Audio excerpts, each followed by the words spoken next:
Hi, welcome to the Gamesplainer. I'm Jeff the Gamesplainer and today I'm gamesplaining Jinja. So Jinja is a 2 to 5 player game from WizKids Games. It plays relatively easily, which surprised me. This is one of those games where I open it up, I set it out, I started reading the rules, I got partway through and I was like, oh, I can't do this. But in rereading the rules and getting it to the table, it's actually quite easy. I don't know what caused me to have the feeling about this one when I first opened it up, but there it is. The game is a worker placement game, so in essence you have spots up in the top left part of your board which allow you to do stuff, or you have spots which are locations and you can either take all the goods that are on that location or you can build a shrine if you have enough of the appropriate goods to build a shrine and a card that matches with the location and the types of goods that you've got. So there's a little bit of a nuance there that you've kind of got to work towards getting this extra stuff all together to be able to enable that building. Each spot can only be taken once, which means that if someone has taken a spot that you want to do a building, yes, there is a spot up in the top left that allows you to do that, but you're going to have to spend the money to do it. But that can actually block you out from being able to do the stuff that you wish if the spots are taken. And because the game only goes for 5 rounds, it's really important that you're building shrines trying to get at least 1 in each round, if not 2, if you're able to. So finding a way to get enough money to be able to do the stuff or to get enough goods to be able to use those with the cards is really where the game's at. And it's kind of tough, it's tight, because a heck of a lot of the actions require you to spend money to do the action. Some of the actions allow you to take goods out of a bag.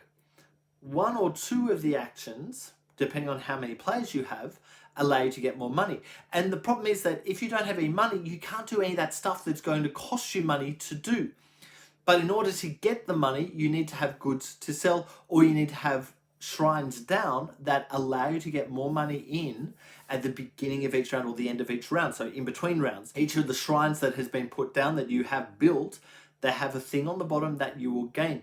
And so I had a game where none of the shrines I was building had money unless I was able to return things to the bag. And that suddenly works a totally different aspect. If you watch the games play, you'll see that the shrines that I'm playing down are shrines that are just giving me money in. And they're really important to build and to have. Now, which shrines are you trying to build? I'm glad you asked. You have other cards that are kind of things that you're working towards. And everyone's cards are going to be different. So everyone's working towards some different things to be able to get those shrines out in the appropriate spots or the appropriate size shrines, small, medium, large, to enable them to get points off the cards. I don't know. I honestly don't know if this has been balanced with those cards, because there's cards that say you have the most small shrines. Small shrines are probably only going to be worth 3 points each. Yes, they're a whole bunch easier to get out, but the large shrines might be kind of 7 points in that kind of space. So going after I have the most small shrines, which will give you probably another 6 points at the end of the game, may not be as worthwhile as going after a whole bunch of the large shrines. Just throwing that thought out there. Yes, obviously the smaller shrines are easier to get onto the table or onto the board. Yes, you'll gain the benefit from them a number of times. I haven't made my decision yet if there is actually a balance thing there, but the couple of games I've had when I've just gone after the larger shrines, I've found that that has won me the game in the end rather than going after a whole bunch of the small ones. There's a lot of to and fro on this, because simply you've got these cards that they say this is the thing you're working towards. You have the ability to get more cards, by the way. One of the action selection spots allows you to get some more cards in. And so you can build up the number of cards and therefore the number of points you're probably going to get out of them.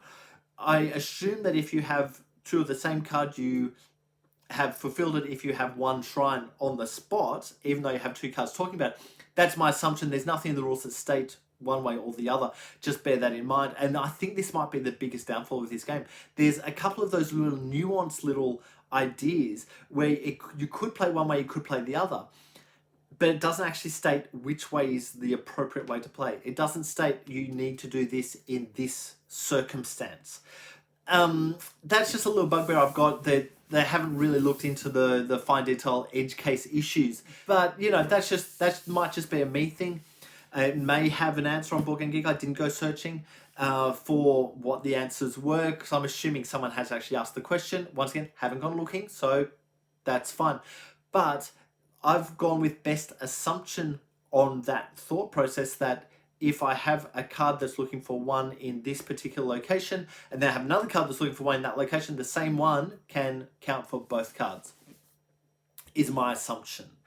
Please bear that in mind. If WizKids wish to write on the bottom of this to say this way or that way, then that's absolutely fine, and I'll please do so if you ever watch this. I kind of enjoyed this game. It's one of these games that's kind of relatively easy. You have very little necessity to do a lot of intricate thought process. I'm finding this a lot with the more recent games. So this one came out this year, 2021, and I'm finding that games that came out in the last few years, the really good ones, or at least the games that I'm really enjoying the most, are the games that have very little decision making. There is still decision, but it's, am I going in the top corner to which space? Am I going onto the locations of the board? And then what am I doing on those locations? You're kind of working towards one specific thing each time you do stuff. So you're kind of going, okay, I need to do this. How do I get to that point? And using the spots in the board. It just works really well. There's not a heck of a lot of arduous decisions, I guess. There's just a few small decisions. I think that's really the kind of the thing with a lot of the games that have come out recently, is that they've given you only a few decisions. While the depth of the game may be super deep, there's only a few decisions on the outset. This one doesn't quite have the depth of the other games, but it has the few decisions, and there's enough going on with it for you to go, oh yeah, I'm kind of enjoying that.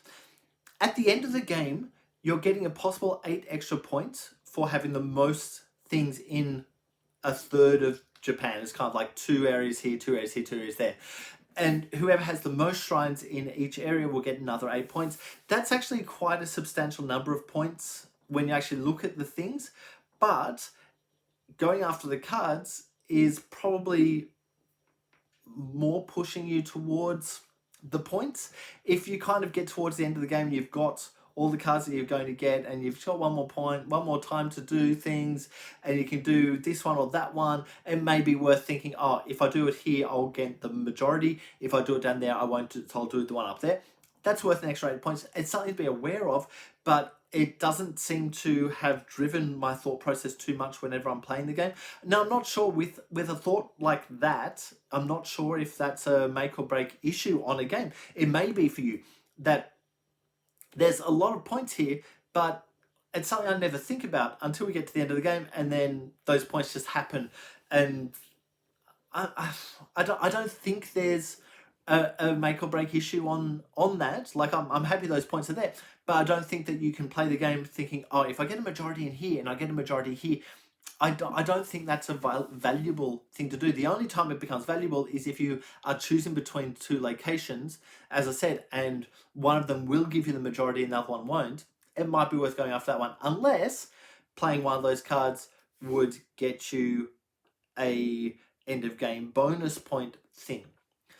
The other thing to bear in mind is there's some cards that live on the side of the board or the top of the board, and they're kind of a timer. There's 5 of them, and so when you run out of those cards, you've finished the game, because there's 1 card per round. And that card is a generic, this is going to happen throughout this round. So it might be you get to all do this certain action, starting with start player, or it might be, put an extra money onto every location, so whoever goes there will pick up a money as well. There's a whole bunch of different stuff there that could or could not happen. That they're worthwhile, and they work pretty well. I think that some of them probably work better a little bit later in the game than early in the game, but that might just be me with the few of them that I've seen the couple of times I've played the game. Something to think about, but it's a nice timing mechanism, and it's a nice way to kind of just shift the game, make the game a little bit different every time you play it. Look, I think that's enough from me about Jinja. If you have any comments or suggestions, please write them below. If you have any games that you would like to be gamesplained, please shoot me an email to thegamesplainer@gmail.com. Follow me on Instagram and Twitter at the Gamesplainer to keep up to date with the games that I'm playing. Subscribe to my videos to keep up to date with the games that I'm gamesplaining. And until next time, enjoy gaming.